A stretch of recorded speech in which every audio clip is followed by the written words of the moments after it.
멘토링 플랫폼 지원이라고 써 있습니다. 그래서 멘토링 전문가분들이 실제로 1대1로 이제 제품 개발이나 창업 쪽에 지원을 하겠다는 거죠. 그래서 지원 대상은 3대 신산업 분야입니다. 시스템 반도체, 바이오, 미래차 이 3대 부분에 대해서 지원을 하고 창업이나 벤처기업을 지원을 한다라고 내용이 되어 있습니다.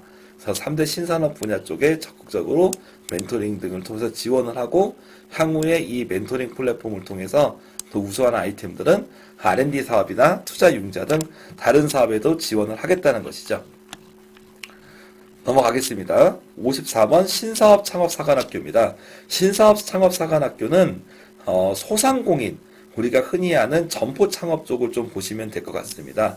그래서 성장 가능성이 높은 신사업 아이디어를 기반으로 예비 창업자를 선발하여 창업교육, 상품화, 매장, 점포라고 썼지만 우리가 일반적으로 아는 매장입니다. 매장 등을 체험할 수 있는 그런 이제 교육에 대해서 패키지로 지원을 한다고 하는 건데요. 소상공인이라는 용어는 여러분들이 나중에 참고적으로 알아두시면 좋은 내용입니다. 근데 일반적으로 앞서서 우리가 물건을 만드는 제조업이나 아니면 소프트웨어, 뭐 애플리케이션, 웹 이런 걸 만들고 또 컨텐츠를 제작하고 이런 뭔가 유무형의 제품을 만드는 부분을 보통 기술 창업자라고 한다면 또 이 반대의 내용에서 도소매업, 그리고 일반 매장, 음식점, 미용실, 커피숍 이런 부분들이 일반적으로 일반 창업으로 우리가 분류가 되거든요.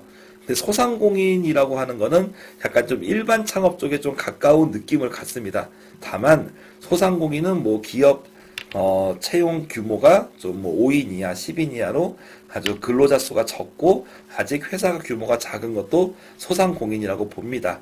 그래서 여기서는 소상공인의 예비 창업자라고 했지만 실제로 약간은 일반 창업 쪽에 가깝다는 느낌으로 해석을 하시면 좀 좋을 것 같아요. 그래서 166억 450명을 가지고 교육을 하는데 일반적인 창업 이론 교육, 점포 경험 체험, 그리고 상품 개발비 등을 재료비나 상품 개발 등을 지원을 하는 거죠. 우리가 일반적으로 요즘에 음식점 창업 관련된 TV 프로그램이 많이 있는데 새로운 메뉴와 레시피 같은 걸 개발하잖아요. 그런 부분들을 좀 지원을 하겠다. 그리고 창업 자금 지원도 있습니다. 교육 수료한 다음에 1년 이내에게 정책 자금을 연계해서 지원을 하고 사업화 보조금을 일부를 지원한다라고 써 있어요. 총 사업비 50% 이상 자부담 조건이 써 있는데 우리가 사업화 보조금이라고 하는 부분이 앞서서 우리가 맨 처음 영상에서 나왔던 그런 뭐 예비 창업 패키지나 초비 창업 패키지처럼 개인이 국가에서 상당 부분을 무상으로 지원한다는 의미를 좀 보실 수 있겠습니다. 다만 일반 창업은 이런 일반 창업 분야의 경우는 대부분의 경우가 이제 대출, 정책자금, 대출을 통해서 지원을 하기 때문에 자부담 비율이 50% 이상 좀 높은 부분이 좀 특징이다라고 볼 수가 있겠습니다. 다음 부분 보겠습니다. IP 기반 차세대 영재 기업인 육성이라고 써 있는데요. 즉 발명 영재 중학생을 선발해서 미래에 뛰어난 영재 기업을 육성해서 교육을 하겠다라고 볼 수 있습니다. 그래서 영재 교육을 희망하는 분들은 좀 관심 갖고 보시면 되겠습니다. 아마 학생들보다는 부모님들이 보시겠죠. 네. 여기까지 이제 교육 쪽 분야를 이렇게 정리를 했습니다. 다음에는 이제 시설 공간 보육 쪽인데요. 실은 우리가 어떤 뭐 실험 시설이나 제품 제작 시설 아니면 사무실 뭐 이런 공간을 무상으로 지원하는 데도 있고 저비용으로 빌려주는 데도 있습니다. 그래서 통칭해서 시설 공간 보육으로 이렇게 묶었습니다. 그래서 이 부분은 지원 내용은 나중에 그때그때 가서 보셔야 될 것 같아요. 특히 유상 지원도 있고 무상 지원도 있는데 자세한 내용은 이 통합공고문에는 지금 안 나와 있는 경우들이 대부분이기 때문에 요 지원 내용 부분이 나한테 맞으면 해당하는 담당자분한테 연락을 하셔서 유상인지 무상인지 구체적인 내용들은 나중에 별도로 공고문으로 나오거나 여러분이 좀 전화를 한번 물어봐서 확인을 하셔야 될 것 같습니다. 그래서 클라우드 기반 소프트웨어 개발 환경, 내용만 봐도 소프트웨어 쪽이죠. 내용 보시면 클라우드 관련된 개발 부분을 지원을 하고 개발할 때 보통 뭐 서버라든지 뭐 다양한 이런 프로그램 같은 거, 유료 프로그램도 많이 있거든요. 그런 부분들을 상당 부분을 지원을 하겠다라고 보여집니다. 그래서 개인 개발자에게도 지원이 된다는 부분을 좀 보실 수가 있겠고요. 넘어가겠습니다. 다음은 빅데이터 스타트업 기술 지원. 빅데이터 기반을 창업하고자 하는 분들에 대해서 작업 공간도 지원을 하고, 그리고 교육이나 아니면 분석, 인프라 같은 경우를 제공을 하고 분석 환경이나 툴 등을 제공한다라고 볼 수가 있겠습니다. 넘어가겠습니다. 58번 출판 지식 분야입니다. 이제 출판, 요즘에 1인 출판사도 많이 늘어나고 있는데 출판 관련된 창업을 내가 하고자 하는 분들을 대상으로 해서 사업화 공간이니까 사무실을 제공을 하고 더 도움을 될 수 있도록 출판 지식 창업보센터를 별도로 설립해서 운영하겠다는 건데요. 위치는 마포구에 있습니다. 그래서 예비 창업자나 창업 3년 미만의 출판업을 주 업종으로 하는 기업을 지원을 하고 예산 24개실 정도를 지원을 한다.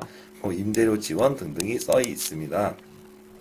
상세 내용은 이 하단부에 있는 연락처를 통해서 여러분들이 확인하시기 바랍니다. 59번입니다. 캠퍼스 혁신파크입니다. 대학의 첨단 도시 산업단지를 조성해서 지원하겠다. 즉 대학 쪽에 지원을 하겠다는 거죠. 상당히 장기 플랜이네요. 네, 넘어가겠습니다. 60번 1인 창조기업 활성화 지원입니다. 1인 창조기업이라고 하는 거는 처음에 이제 1인으로 이렇게 시작을 해서 점차적으로 이렇게 회사를 키워가는 그런 형태로 보통 많은 스타트업들이 성장을 하는데요. 1인 창조기업은 기본적으로 나중에 이 관련 근거를 여기 써있는 1인 창조 육성에 관한 법률이나 내용이 정의가 잘 나와 있거든요. 그래서 나중에 한번 좀 확인을 해보시면 좋겠습니다. 그래서 기본적으로는 1인 기업을 지원을 하지만 1인 기업으로 평생 있을 수는 없잖아요. 그래서 1인 나중에 직원도 생길 수 있는데 1인 기업으로 있고 직원 수가 좀 소수인 형태를 나중에 1인 창조기업으로 좀 기간별로 이렇게 지정을 합니다. 상세 내용은 이 공문을 보시고 1인 기업, 1인 창조기업에 해당하는 업종이나 아니면 직원 수 뭐 이런 거에 따라서 제한이 있습니다. 한번 살펴보시면 이런 초기에 직원이 거의 없이 시작하는 1인 창조기업에게 다양하게 사무 공간 등등을 지원한다라고 볼 수가 있습니다. 그래서 이 지원이 아까도 말씀드렸죠. 100% 무상 지원인 경우도 있지만 일부 부담하셔야 되는 유상 지원도 있거든요. 그래서 여러분들이 확인하셔야 될 것 같고요. 창조경제혁신센터입니다. 창조경제혁신센터가 17개 전국에 있고요. 여기서 다양하게 창업에 관련된 지원 활동을 하고 있습니다.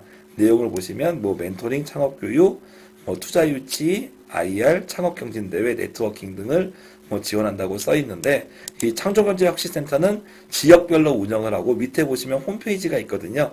이 홈페이지를 통해서 여러분들이 한번 꾸준히 관심 있게 한번 보시면 도움이 될 것 같습니다.